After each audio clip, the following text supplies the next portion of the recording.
d'un diplôme qui est un MAE, c'est-à-dire que c'est un parcours de MAE. Le MAE est en fait le plus ancien diplôme de l'IAE qui s'adresse à des étudiants d'horizons divers, venant de lettres, de sociologie, d'histoire, et qui souhaitent acquérir une double compétence à l'IAE de Nice. Donc à l'IAE, grâce au MAE, on va former ces gens au métier du management, en les formant à la gestion des ressources humaines, à la stratégie, à la finance, au conseil. Ce parcours est le fruit d'un partenariat avec la mairie de Saint-Paul-de-Vence.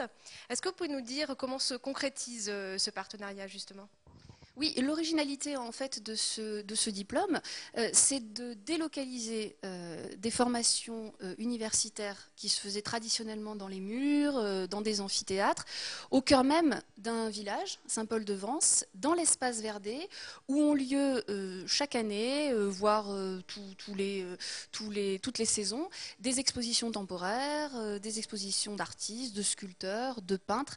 Donc là, l'objectif de l'Université de Nice, c'est de créer des partenariats pour aller au plus proche des professionnels, aller au plus proche des métiers et des acteurs qui font justement le tourisme culturel et le management des arts. Donc c'est vraiment une originalité de ce diplôme et je tenais vraiment à le souligner parce que c'est intéressant, tous les cours ont lieu à l'espace Verdé.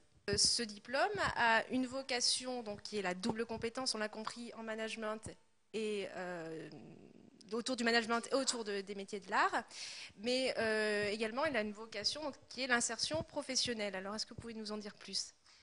Oui, tout à fait. C'est-à-dire que l'objectif, en général, bien entendu, de l'Université de Nice et puis particulièrement donc de l'IAE, c'est la professionnalisation des formations, des diplômes. Donc, dans la mesure où nous sommes au cœur même de Saint-Paul-de-Vence, auprès des galeristes, auprès des artistes, auprès des gens qui font les métiers de l'art, donc par exemple conservateur de patrimoine, chargé de projets culturels à la mairie, et bien là on peut trouver des partenariats pour d'éventuels stages et puis bien sûr d'éventuels débouchés qui pourront nous permettre d'avoir par exemple des CDI et c'est d'ailleurs le cas puisque à Opéra Galerie nous avons des intervenantes qui vont venir donner des cours en termes de sponsoring, de mécénat et qui pourront faire partager leur expérience professionnelle. D'accord. Donc finalement, il s'agit de sortir le management de ses ornières et vous y parvenez très bien. Ben, je vous remercie. Eh ben, c'est moi qui vous remercie. Bonjour, bienvenue à l'Espace Verdé. Alors celui d'apprentissage se situe au cœur névralgique du monde artistique azurin. Je veux bien sûr parler de Saint-Paul-de-Vence. Nous retrouvons immédiatement David Termat, coordonnateur du programme et conseiller municipal Saint-Paulois. Suivez-moi.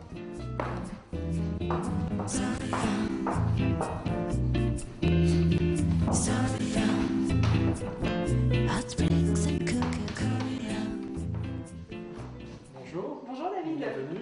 Merci.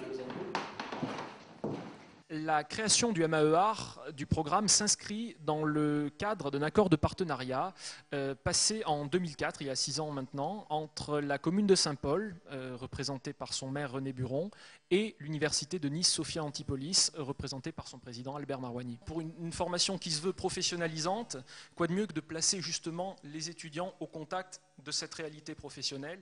Donc Saint-Paul souhaite finalement associer son image prestigieuse au MAE-Art, mais joue aussi un rôle très concret dans le projet puisqu'il prête gracieusement l'espace Verdé où nous nous trouvons d'ailleurs. Est-ce que vous pouvez nous dire 2 mots sur ces lieux et nous préciser les avantages qu'ils vont offrir aux étudiants qui vont suivre les cours ici ?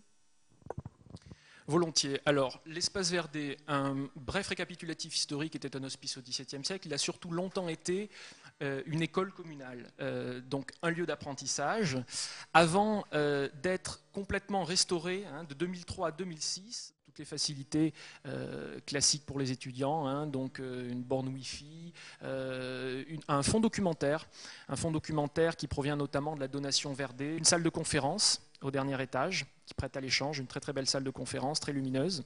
L'espace Verdé accueille aussi, au-delà de la formation universitaire, cours, réunions, séminaires, cours d'informatique. Voilà, donc c'est un espace qui se veut très vivant. L'université sort des campus, repousse ses frontières puisqu'elle s'étend jusqu'ici. Tout ça pour offrir un cadre plus adapté au trait spécifique du diplôme qui est le MAE-Art. Pour les étudiants, ça pose quand même des questions d'hébergement, de restauration. et de transport. Donc, quelle réponse proposez-vous? Alors, accéder à Saint-Paul. Saint-Paul bénéficie d'une desserte bus tout à fait régulière. On a un arrêt de bus qui est à proximité tout à fait de l'espace Verdet. Nous réfléchissons également à une solution de gratuité de parking extramuros pour les étudiants qui viendront donc avec leur véhicule personnel. Concernant la restauration, nous aurons des facilités puisque nous avons un groupe scolaire à Saint-Paul qui nous fournira donc des repas chauds dans des locaux dédiés justement à la restauration et au déjeuner des étudiants. Enfin, la question de l'hébergement. La question de l'hébergement est à l'étude. Quelques solutions se dégagent, on est en train d'y réfléchir le plus activement possible. Donc vous semblez très investi dans le lancement de ce nouveau parcours du MAE. Alors, ce qui m'amène naturellement à vous demander pour quelles raisons? Oui, effectivement, sur un plan tant professionnel que personnel, je suis très impliqué dans ce projet-là pour plusieurs raisons. La première, évidemment, un goût pour l'art, un goût pour l'art prononcé. Un second point très très important, l'amour du village. En témoigne mon implication dans la vie locale. Je suis un amoureux de Saint-Paul-de-Vence, donc évidemment je suis ravi que le village accueille ce type de formation universitaire.